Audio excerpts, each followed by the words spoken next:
What is happening, you guys? Welcome back to the Let's Go Win podcast, where we are here to help you be happy, healthy, wealthy, and get better every single day. And we're certainly going to be doing that today because the lady, the amazing female I'm about to bring on, she is doing some fascinating work in the employee space, both for employers, employees, and she's just brilliant. Dr. Angela Jackson is the founder of Future Forward Strategies, a firm specializing in labor market intelligence, design thinking, and strategy. She helps leaders transform organizations and build human capital for competitiveness and impact. A recognized expert on the future of work, she has spoken at TEDx, Concordia Summit, and ASU plus GSV, with her insights featured in CNN, Harvard Business Review, and more. Well, Angela, welcome to the show. I love the work that you're doing. I can't wait to dive into it. But I'll start off with good morning and how are you today? Good morning. I'm doing good coming to you from Boston, where it's a nice cold 18 degrees. But besides that, life is good. Well, you look good. You look sharp. The smile is lighting up the whole camera. So we love that.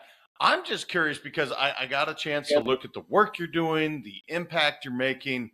How did you know this was your path where you're like, look, we're going to change the way the economy, like we're going to fix some things. We're going to make this a better way forward. How did you know this was really the work that was your purpose and really that fulfilled you? You know how sometimes you can be a Monday morning quarterback, but really this started at my earliest ages. I was raised by a grandfather who worked at a Chrysler factory, and I remember the day he came home and said Lee Iacocca had bought the local plant there. It was American Motors, and I saw like the excitement when he was being invested in by Chrysler, but I also watched when that plant subsequently shut down and when work disappeared. And so I had always been fascinated by the role that work plays in our lives in terms of giving us purpose and dignity. And I went on to just study that really professionally after leaving the private sector, where I built businesses domestically and internationally for Nokia. And so I had a viewpoint about how workplaces look around the world and really noticing again when people were thriving and when they weren't. And then more formally with my research at Harvard University, I've studied over what now 2,000 corporations. We started with 1,200. We just did another one, Wow. Fortune 500, to understand like what are those investments in talent that actually show an ROI to the bottom line. So moving this conversation from investing in talent as an expense to one being like this is actually a revenue driver and how we should be thinking about this. Yeah, I love that investing in talent. I can't wait to dive into it. You brought up one of the most polarizing leaders that I remembered. For those that don't know, Lee Iacocca had this fame, and yet there was some downfall, especially with some of his leadership. If you don't mind, what was your real experience? Because that's real world. I've read about the man.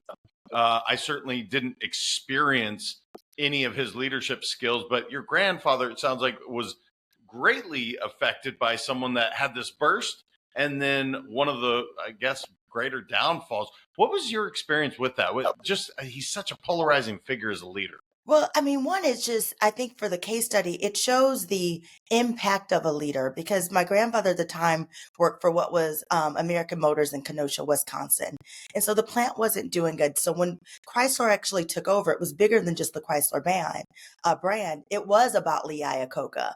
And so my grandfather, I remember the neighbors, everyone in my town, this was a factory town, everybody had a through line through Chrysler. There was such enthusiasm to have him come in as a leader. They thought that he was going to change things drastically, set the company on the right track, that he was going to be investing in them, in the plant, in the building. A lot of that didn't happen, unfortunately. And a lot of it was business as usual. So while there was a lot of hype, you saw a lot of the employees, get behind this and get excited. What was happening actually on the day is that my grandfather was putting on doors on cars, and that was his frontline job. And he wasn't trained to do anything other than that. And when I think about the other people who worked at the Chrysler factory, they were trained to just do one job only. And my big takeaway from that is when that company leaves, what else do they do? That's number one. But two, like what was also missed by that company that they solely had their workers focus on one thing versus focusing on how do we drive the business, bringing them into more of the strategic thinking. And that has always landed on me. Like, could that story have ended differently if the leadership was different and if they had engaged in the talent there around the problem solving that some of the challenges that the company was experiencing? So I'm what I'm hearing, and hopefully that we're seeing now, is that people are having focus is not a bad thing, right? Having somebody be really good at what they do, and I love this idea of investing to say, look, we live in a very fluid world. It changes, and we need to be able to adapt. Talk to me about this investing in people, and as you said, maybe your grandfather's an example where, gosh, if he had these other skills that, okay, fine, the door thing, now the machines take that over, but he is a great asset to the company because of these investments and skills. What are we hoping for when we look at the current workforce today, so that we don't have that challenge? Yeah, absolutely, Jay. And when we think about, my grandfather being really good at putting on his doors, we absolutely still want people to be experts at their job. But when we think about the modern workplace, and this is what I saw with my research of companies who are more thriving, not only did they have people who are expert at their job, they were building in these people what I like to call in the book a more of an ownership mindset. So not only were they good at their job, but they were thinking through the lens of their job about how they could solve problems across the company. Does that make so? It's more of an integrated thinker. So it's not enough to be just good at your job when we think about the future of work. The rapid change of what's happening in technology, you really need to think about, yes, I'm good at my job, but how is what I do driving the success of the company? How is what I do either increasing productivity or, decreasing it? And really having an analysis on that and thinking about as an employee how you can add value. That was one thing that was missing at Chrysler. Again, when I think about that plant in Kenosha, they had many challenges around, funding, productivity, efficiency. My grandfather and his colleagues were never brought into that thinking to say, from your seat, from what you do, how can you help us with these greater challenges? Is it just about putting more, doors on cars, doing it faster? Or could there be another way of working or an idea that you have that could actually make this more profitable? Now, I'll give you a quick example of that. I did a case book about a company called CHI Doors. And what they did with their drivers, they all were drivers. They would deliver, all of the packages. And what they used were, automated like we do, GPS to actually direct the drivers on where to go. A new management came in and said, okay, we know these are drivers. We know that we give them an automated, route. What if we were to ask them about ways that we could make it easier for them to do their jobs? Unbeknownst to them, some of those drivers who had grown up in the town, they knew their routes better than the GPS. And we know sometimes the GPS takes you the long way, which is not the shortcut. And the company was able to save money because they were able to implement this. Now, the job to be done for this driver was to deliver the package. It wasn't about creating routes. That was not his specific job. But because they asked him and he had expertise, he was able to contribute some knowledge on the routes that helped save the company money. And so that's what I mean about the modern workplace, like investing in talent, one, so that they can do their job well, but also building processes so that talent has an idea on how they can contribute to the overall company beyond just their individual role. Yeah, I love this idea because the people in the front line, they have great ideas, yet often it feels like traditional structure, management, the old school form of leadership.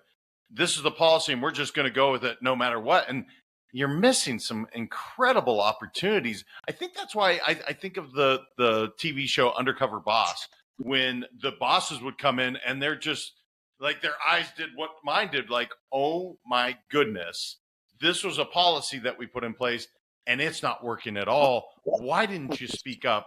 How is this being received with most companies? Because I think feedback is absolute gold. And yet, often, I don't know if it's ego, if it's, the board says it's got to be this way.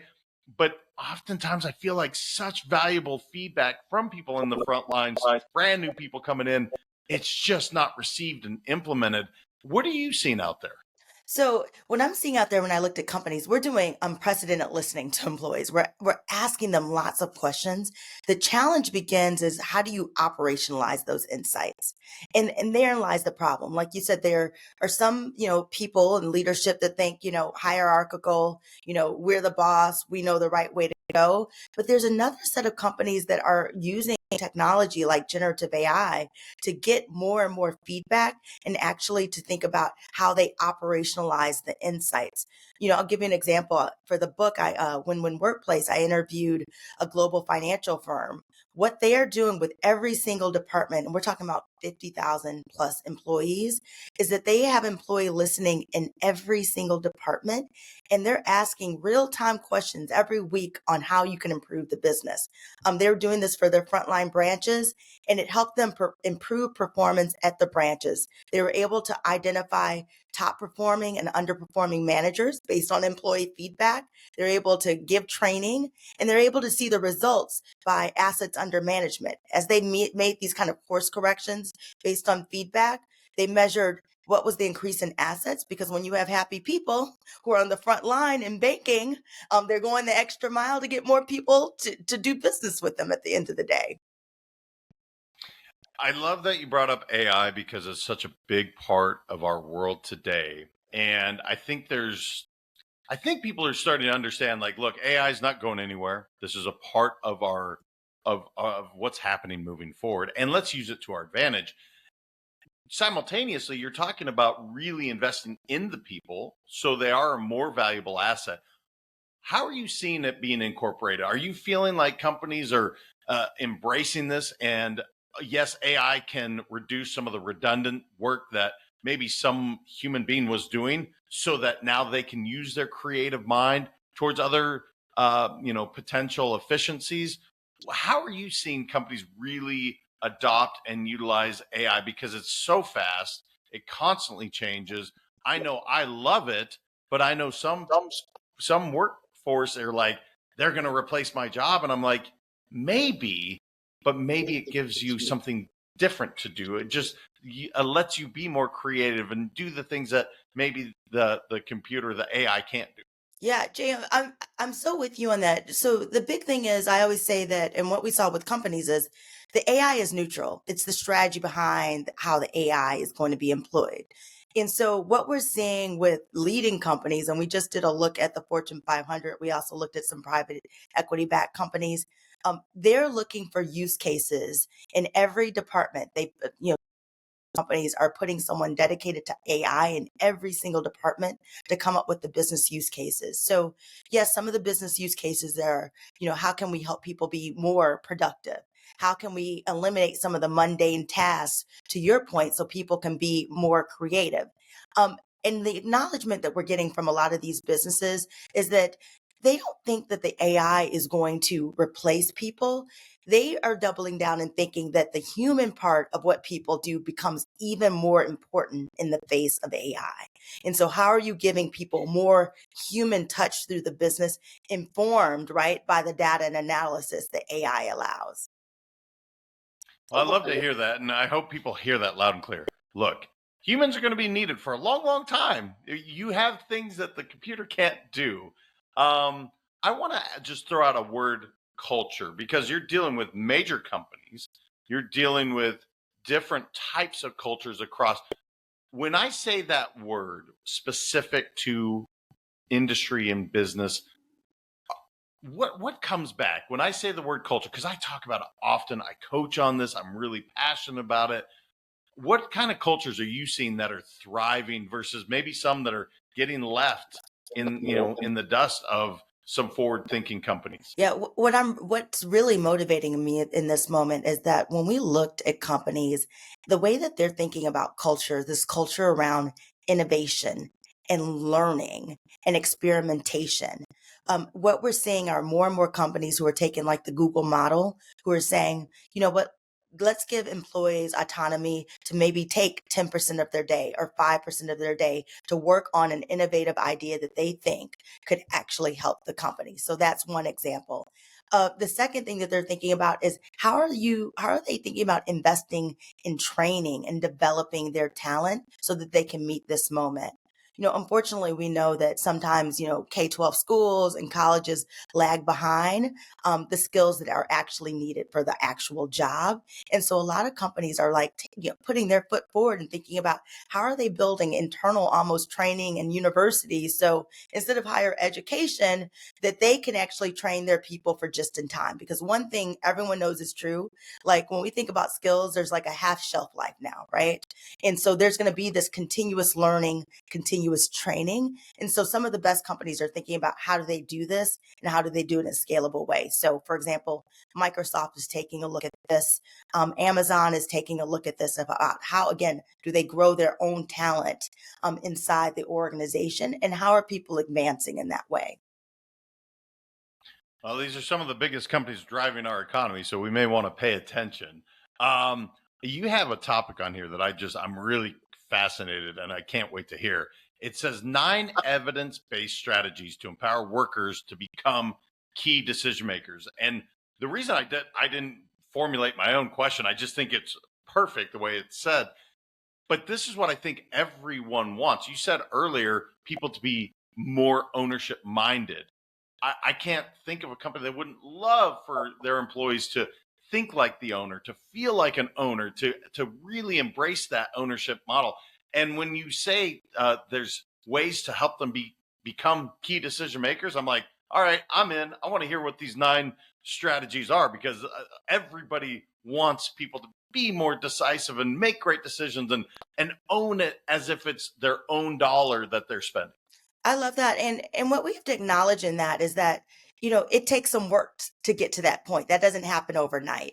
And what I write about in the book is that, to date we've had what I call a zero sum workplace versus a win-win workplace. So the zero sum is you come and do your job, you do as you're told, we don't integrate your ideas, and in exchange for that, you get a paycheck and you're lucky to have that paycheck. And again, I'm Gen X. I'm going to date myself, but that's the way I grew up professionally. Like, I got my job, did my job, got my paycheck. Like that was the social bargain. But also at 5 or 6, I could leave, right? And we left our computers on the desk. They were tethered. When we think about how the workplace has changed very dynamically now, most of us have a laptop. We're taking it home. If need be, we're taking a call at 6 o'clock, if need be on a Saturday. And so it's a different bargain there. We're asking everyone to almost be a knowledge worker. And I tell any of your listeners, if they're listening, they should have an analysis about how they are working alongside technology and adding value. And the same thing for any of their employees who report to them. And so getting to an ownership mindset, what we do with these 9 principles, we're saying, what are the steps to get to that ownership mindset? And pillar 1 is starting with centering worker voice. And that goes back to what we were talking about at the top. What are the insights that employees have from their vantage point of their position? And our argument is, and we've seen this with the case studies that we've written, every employee has a vantage point on how they can improve the business from their seat. So one is there's a belief in that. And then when you talk about pillars 2 through 8, we're saying, now what does that look like in action? What are certain things that we can do once we have their feedback to help these employees be more engaged? So we can too think about how we relate to one another and really try to step away from some of the hierarchical structures that prevent us from collaborating, sharing information, and sharing ideas. We could also think about how we reimagine benefits in this moment. The remote work argument will not go away, but we're seeing some of the most innovative businesses say, we don't really care where you work. What we care are your outputs and where you get the job done. Think Spotify. They put a huge billboard in Times Square that said, you know what, we hire adults. We don't care where you work. And again, every worker is not going to be able to work remote, but the idea is what is some of the flexibility that we can give people to show that we're treating them as peers and respectfully. We also talk about the training piece that we just said. So really thinking about how do you develop a deep talent bench of talent, your own talent, instead of trying to go out and buy it for degrees or looking for Ivy League. How do you have a strategy within your company that you're growing your own talent? Because as we think about what's going to happen in the next couple of years with a tighter labor market, buying for degrees, one, is going to become too costly. Two, it doesn't necessarily mean you're getting the best people. And I think we've all known that for a while. Now we're having a certain set of companies who are really acknowledging that and saying, okay, how do we hire locally?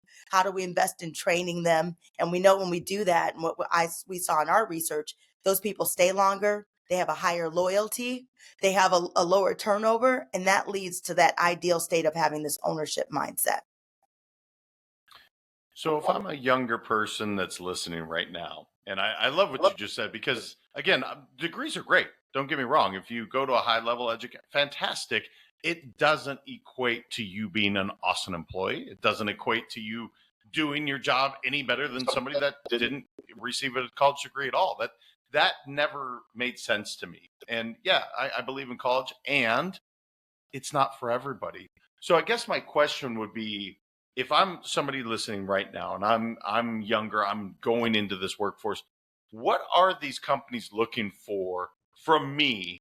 Not maybe skill set wise, but attribute wise. What are they looking for that's going to set me apart to really be a valuable asset to that company? Yeah, so I just want to double click on this idea for any, emerging talent that's going out there leaving. One is having that problem solving orientation.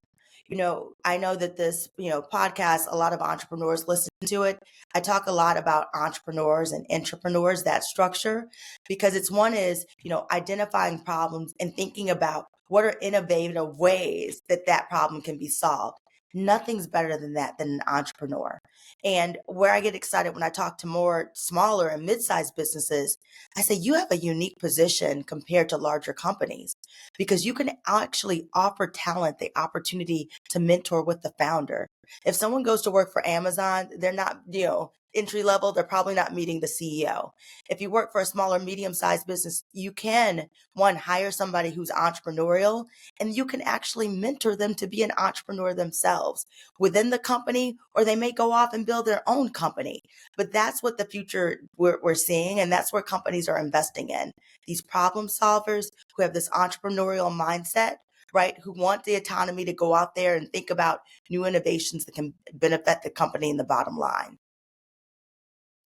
Do you feel like, let's stick with college for a moment. Do you feel like when kids are going, are they receiving some of this problem solving?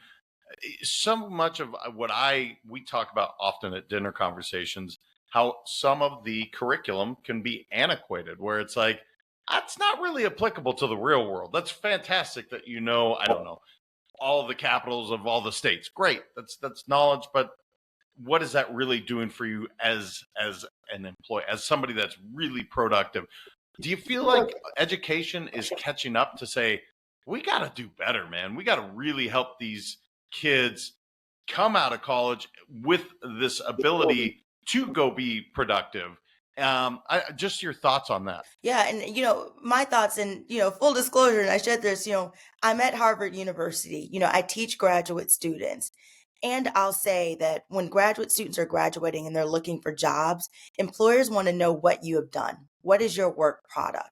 And so what I try to do in my classroom and also just influencing my peers are what are we doing in our class that helps people translate what they've learned into what could be an action they can value that they could provide as an employer. So thinking about project-based work, thinking about real-world problem solving and working. And this is why I love universities like Northeastern, for example, that's based here in Boston. They've got a very famed co-op program where, yes, you're learning theory, but you also spend a year working for a company, getting real-world experience, putting something on your resume.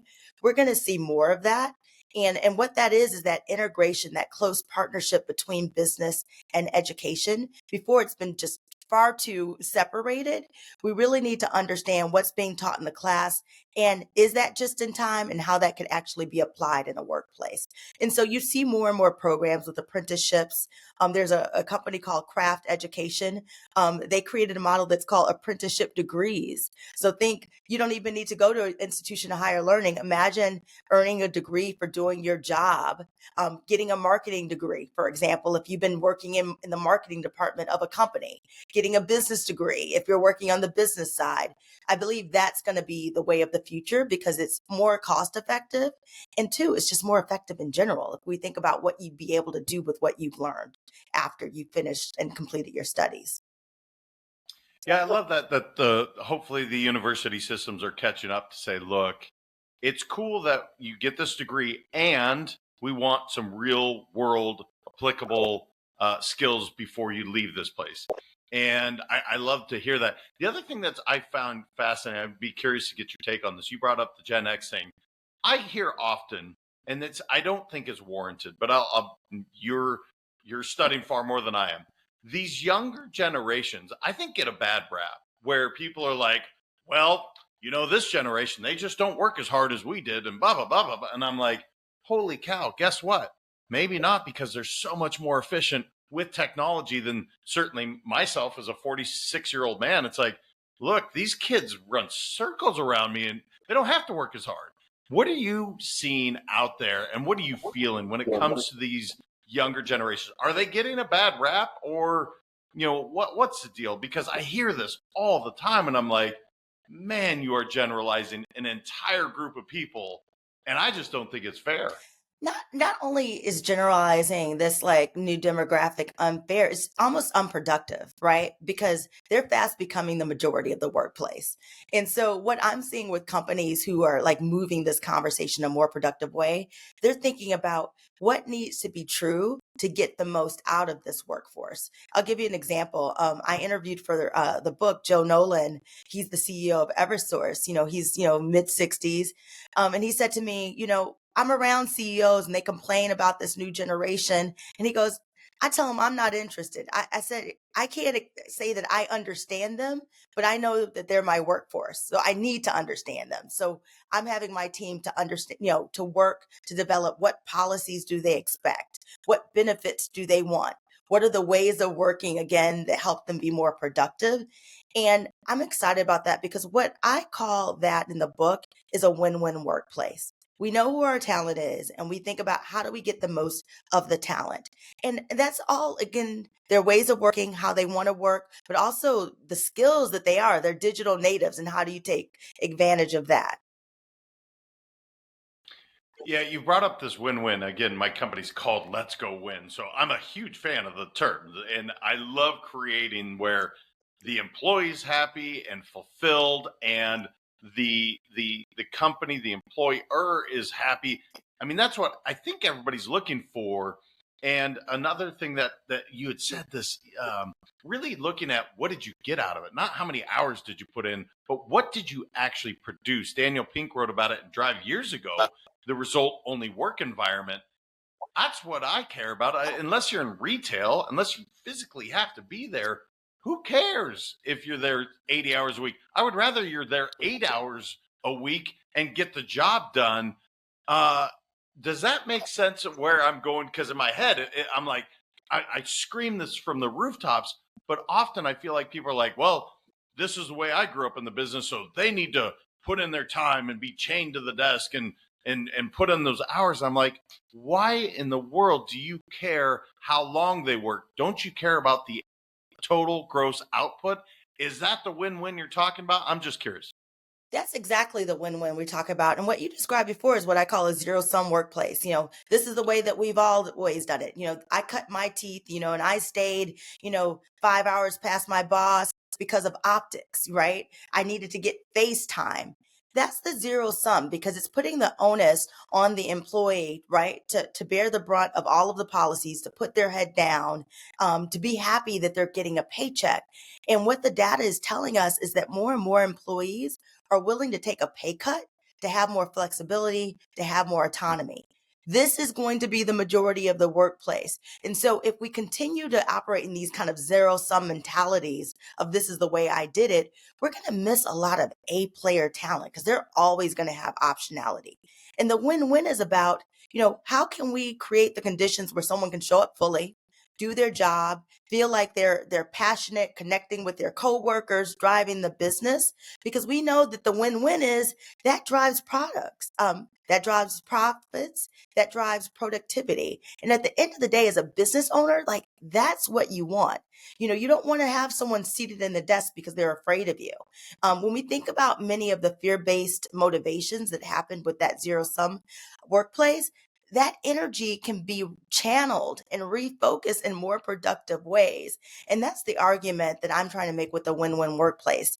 These policies, the 9, and there's many ways you can invest in employees, but these 9 have a proven correlation, data showing us that not only do they help employees thrive, but they actually have lift on the financial side for the business. So why wouldn't a company take advantage of this, or even a manager who's thinking about how to manage their team and get the most of their team? It really does become that win-win.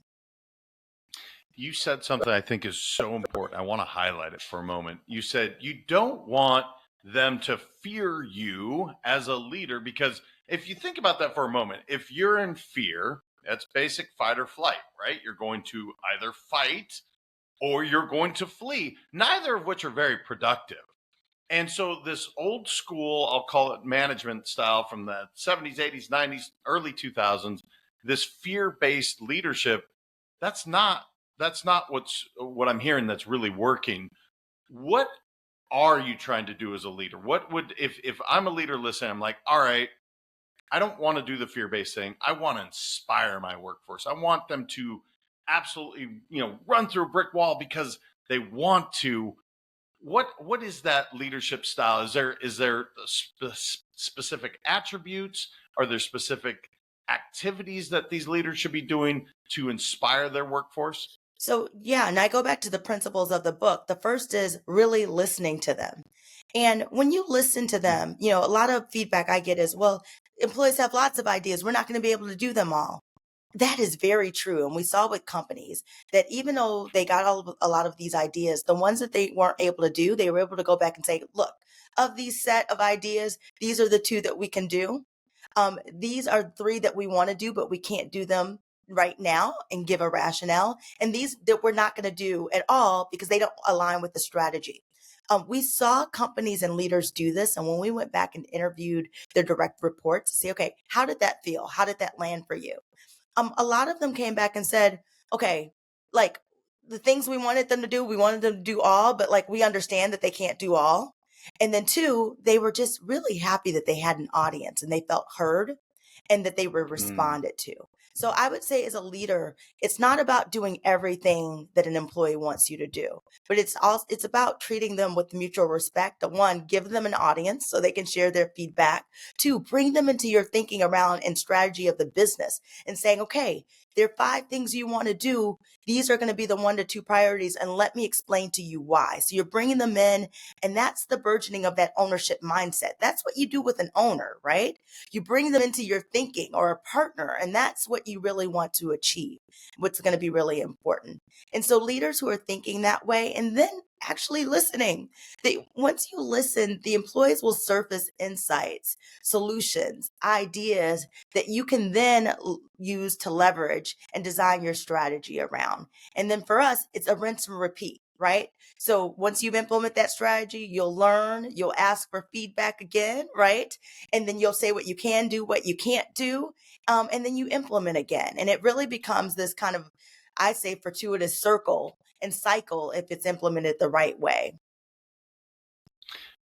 I hope you guys hear how clear the communication was. This was really important because they listened to them, and then it doesn't mean you're going to implement everything. So we're clear. But you do communicate back to them, hey, this is what we're going to implement. This is what we cannot do.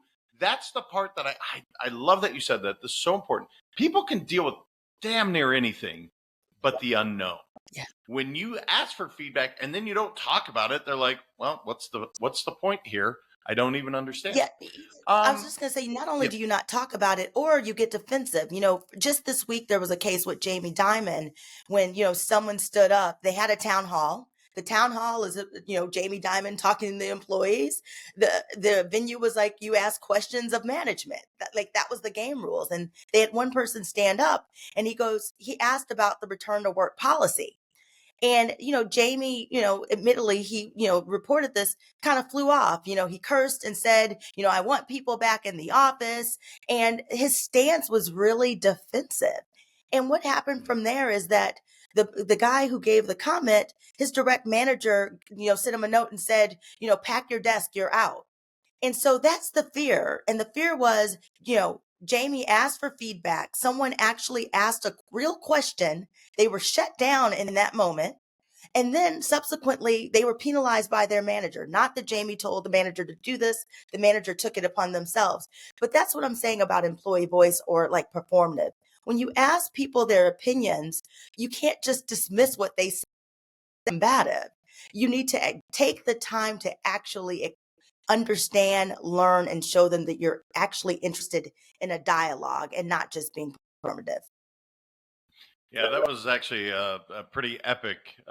Kind of lost his stuff for a minute there, and not a great example. Obviously, Jamie Dimon extremely Oh, successful, but this would not be a shining example of what to do. More learning to respond and not react. That was clearly a reaction. yeah, and it's not I'm just that. I'm curious. just going to say also it builds that culture of fear. So you have another town meeting. Who's going to stand up and do that publicly? And so that's more, the mistake aside, I think Jamie's an amazing leader. We're just saying for the businesses, we saw the research where employees were thriving. There wasn't that culture of fear. There was, ongoing communication, and people felt like they could really share their insights and their questions without fear of retribution. And that is what we see in a win-win workplace. Like in a zero sum, you see that fear of retribution, and that's what we want to move away from. Yeah, no, I love that. Was there a big surprise when you did the research where you were like, didn't see that coming because of maybe your own, I don't know, biases going into it where you think, well, this is what we're going to find. And then the research was like, nope, this was 100% opposite what I thought. Did you have any of those moments where you're like, wow, didn't see that one coming? Yeah, I think the biggest one was a surprise for me was looking at the millions and billions of dollars that companies are investing in talent, and that many of them weren't measuring those investments. Mm, And for me, that was interesting because let's say you pay to have someone go to a training. Like, was that training effective? What was the impact on the business? Should we do it again, or do we just do it because we should do trainings? And so I came away from that seeing that there were a large set of businesses that were not measuring these investments in talent. And because of that, we don't know if they were being successful or not. Um, I also saw a small set of businesses that were doing it, and they had a different value proposition when they talked about, we're going to start a program where we're going to start, giving people degrees at work. We've seen that this has helped with retention, that this has kept people 6 months longer, a year longer, 2 years longer. It was just a different conversation around talent investments. And so my takeaway was we need more companies who are really thinking about the ROI of these investments. Not that it's the right thing to do and the moral thing to do. Yes, you should invest in people. But I think when you see that there is an ROI, it makes you really become really clear on what are the best programs to invest in. And some of them won't have an ROI. And so business leaders, owners should rethink those investments, right? Because it's not a good use of time and not a good use of dollars. yeah, I mean, gosh, it's a really fascinating subject. With everything going on in the world right now, we're seeing this traditional, like, you just, oh, send them off to this training and not really check into it, or we're just paying over here because I guess we've just done it forever. This idea of efficiency, it if it was your own dollar, which again, as an employer, you should respect it that way. Am I getting a return on my investment? Yes or no? It seems so basic, but Angela, where did we miss it? Is it just because there's so much going on that we forget to check in on it? I don't know. Well, I think of more of that zero sum workplace when we talk about how we were raised professionally. You had trainings. You go to the training. No, people said, "Did you like the training?" Yes. No. Didn't you? Oh, why not? No one's asked, "How are you going to apply this to the business? What are you doing Mm. differently? What are you going to do the same? What are you doubling down on?" So we need to just think about the value of people's time. Also thinking about what these trainings, how can we be intentional about how they can drive the business? And are we asking the right questions so that we just don't send people to the same training or the same Coursera course that everyone takes? Okay, just because you've taken the course, what impact has that had on the business? What impact has that had on the way that you're going to do your job? So I think we should just raise the bar a bit when we're thinking about these investments and make sure that we're able to communicate what that ROI is. What I love about it is, and I mean this as a compliment, these are not complicated questions. These are, what did you get from it? How are you going to implement? I mean, anyone can ask these questions. I think it's just being intentional about saying, hey, we had this speaker come in, we had this leadership training. Tell me what you got from it. And I will tell you, as a speaker, I hope they share that information with that speaker so they can be that much more effective the next time they come in. But that's exactly right. And also, it's not just the meeting. What do we, you do a debrief. Like, let's talk a week later. What has someone actually done and given data? That's helpful for the speaker. It's helpful for the company. But it's also, again, that ownership mindset, which is the goal of this book. We think the ultimate win-win workplace is one where employees have an ownership mindset and they're digging in, whether they own a percentage of the company or not, that they're really invested. We want to begin to train people that that's the expectation. The expectation is not that you're going to sit in a seat, be talked at for 60 minutes, and then, you go off to lunch or your next thing. It's really thinking about, we've taken this invest. How are you thinking about applying this? And again, it raises the bar for everyone because, we're tracking data. We're raising the bar for the employees. We're raising the bar for the trainers and the speakers. And that becomes, again, a win-win for everyone. Yeah. You've mentioned the book a couple times, but I don't know that I even said what the book. What is the name of the book, and who should be like, yes, man, I want to pick this up. This sounds fascinating. This is a lot of research, and it's going to help me grow. It's going to create win-wins. Who doesn't want a win-win? Yeah. So I feel like we've said the name of the book many times. So it's called The Win-Win Workplace: How Thriving Employees Drive Bottom Line Results. This book is for any leader who is thinking about how they can get the most out of their team, how they can, one, invest in their employees so they can be more productive. The second is, this book is for anyone who's an employee who's thinking about how they can add value to their company. And this goes back to what you said, JM, at the beginning, is that this is so critical when we think about the modern workplace. Companies are hiring people who know how to add value. Employees can also look at this as a lens by which they select which employers that they want to work for. There are employers out there who are giving the autonomy, who value this ownership mindset and culture, and who want entrepreneurial mindset employees to come in to help face and solve some of the biggest challenges that the company is dealing with. And so those are going to be the top A players, right, at the end of the day. And so I think anyone listening here, if you're an employee or if you're a leader, thinking about how do we invest in ways that actually, in people that actually grow the business. Yeah, I love the name of the book. You guys absolutely go check it out. I can't believe how fast this has flown by, Angela. What didn't I know enough to ask you that you're like, dude, we got to say this to the audience before we wrap up? Open forum, any question I just didn't know enough to ask you that you want to make sure to share? As a researcher, this is a question I always ask when I'm interviewing folks for my research. The biggest thing I'd love for you to think about, what are we doing next? So this book, we're hoping to create a movement because we feel like there's a shift that's happening in the workplace. Some companies, as I detail in the book, the case studies are ahead of this. We know that many more companies need this message. So we're actually hosting an event called the Win-Win Workplace in Chicago on May 5th and 6th. We have 80 employers who are attending. Some of those employers actually have case studies on how they've invested in talent and what the ROI is.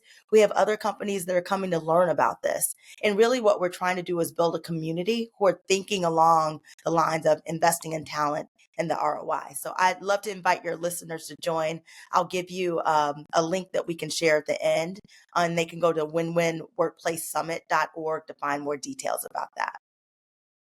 Yeah, I love it. I mean, look, I can't wait to pick up the book, check it out. This is forward thinking stuff, guys. This is let's get better. Let's own it, both as an employer, as an employee. We all have a duty to really get better, and the world has shifted. So I love the work that you're doing. If other people want to connect with you, Angela, they want to find the book, where's the best place to connect with you online? Yeah, they can go to readwinwinworkplace.com. And so that has more about the books. It also has links to the retailers that are selling the books, and it's available everywhere at retail, Amazon, Walmart, Target, most major booksellers. And also, I would love listeners' feedback. I mean, this is so important. I really do believe feedback is a gift, and we're trying to get this message out. So if they know a company that's actually implementing some of these practices, love to hear from them. I'm continually writing case studies at Harvard about how these practices work, and would love some more examples. No, I mean, look, she's true to her word. She's not saying just go get feedback. She's asking for it. So go ahead, guys, give it to her. I love it. Angela, you're awesome. I love the work you're doing. Thank you so much for sharing so much about what you're seeing out there, and just showing up the way you did. I love your authenticity, and thank you. Oh, thank you so much, and thank you for having me. All right, you guys, look, this was a really good. I love she talked about the zero sum. She talked about problem solving, talked about win-win. I mean, how many times do we say the word win-win? And this is exactly what the culture of my company is all about. I know it's what you're all about as well. Make sure and share this with someone that you know could use some of this in their life, which now that I think about it, it's pretty much everyone. If you're in the workforce, this is something to check out. Make sure to share this episode with anybody out there. And remember, until next time, your mindset matters. I appreciate y'all. We'll talk soon.